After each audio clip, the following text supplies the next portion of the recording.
So I'm wearing the sneakers right now as we sit and Nice. record this, and then I have the cleats back here. But the first Awesome. thing I noticed when I tried everything on was the comfort. And I Hmm. want to get into the differences between the female and male foot because I Yeah. always struggled to find like a wider front. And when Hmm. I like would go up in size to get that wider front, then my heel would be slipping in the back. And now I'm just like, whoa, I feel like this fits like a Cinderella slipper. It's like Yeah. so nice. So maybe let's get into those differences and Yeah, what for you sure. found. Yeah.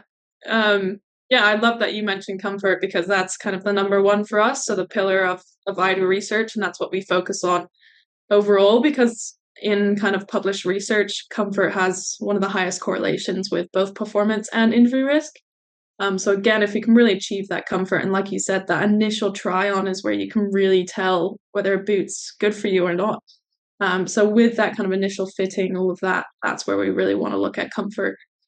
So yeah, with the female foot versus the male foot, there's a few key differences. So like you said, it's kind of that width at the forefoot. So some people think, oh, women petite, they're just gonna slip.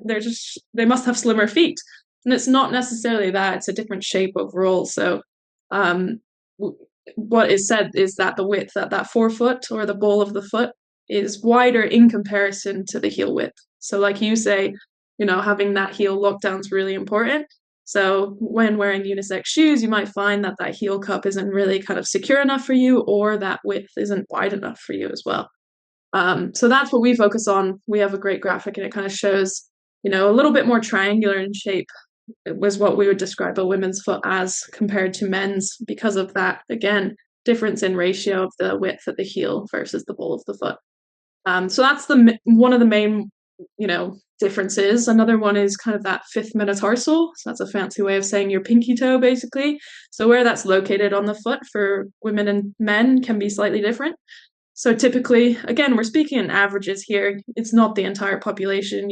One woman might not resonate with all of this, and might have a very very slim foot, or might have a foot more similar to the men's average. Again, we're talking in averages, but with that pinky toe, women tend to have it more proximally placed. So that means a little bit closer to the kind of ankle. So where that is hitting on the shoe, again, might feel uncomfortable. So we've heard from a lot of customers their experience of feeling pinching at the kind of pinky toe in some of their other shoes that they've worn before. So that's another big one for us. The third would be arch height. So women on average tend to have higher arches. So they might require a little bit more support or shaping in that shoe. And again, that's where we can look at the last and integrate some of that shaping in there. So having a little bit more arch support might help them because with those higher arches, all that pressure is loaded on a smaller area of the foot. Um, yeah, I think those are the big ones. You can then kind of move further and further up. So ankle circumference, things like that. Men and women can be different.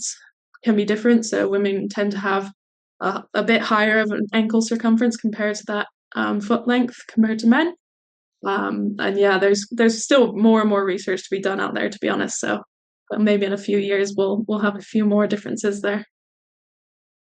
So as you were talking about the fifth metatarsal, I was having Yeah. PTSD because I broke my fifth metatarsal twice on my left foot when I was a Oh teenager. man.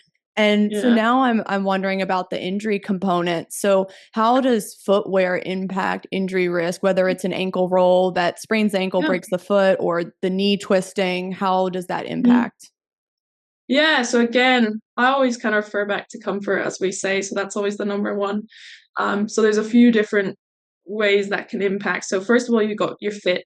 So again, if it's not wide enough for you, that shoe, you're really putting a lot of pressure at that fifth metatarsal or that pinky toe. So again, all that pressure can impact how not only how your body moves, but also just generally that kind of stress on the bones in the foot because there are so many bones in the feet themselves.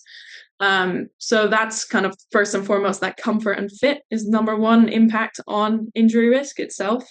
Boots are so minimal compared to your running shoes where you've got a really high midsole, especially in a lot of the shoes that are coming out as well. So you've got so much cushioning, whereas in a football boot, you've got a really minimalist Like you don't have that massive midsole.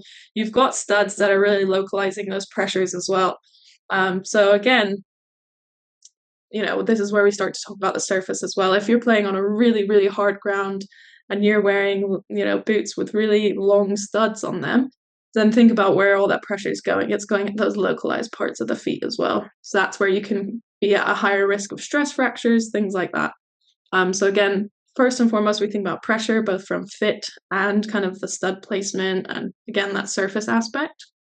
Then the next component is, like you're saying, with lower limb injury risk. So some of those rotational injuries, or torsional injuries, refer to them, and those are those ankle sprains, ankle rolls, again, knee ligament injuries as well. So that's where, again, the shoe surface interaction is really important. So we look at the design of our shoes. We try and optimize that traction for the female athlete to best support them in kind of those cutting movements and high velocity movements. So what we do is we lower the height of our studs a little bit. We tend to opt for rounder studs. And then also we have kind of an increased number of studs as well. And so again, depending on what surface you're playing on, it can interact differently. So obviously, if you're playing on a super muddy ground, you're more likely to slip, but that's where we start to think about the slipping versus stopping. So would you rather slip or would you rather stop completely in the ground? And that's what you have to start to think about when you play on different surfaces and when you select kind of the footwear that you think would work best for you.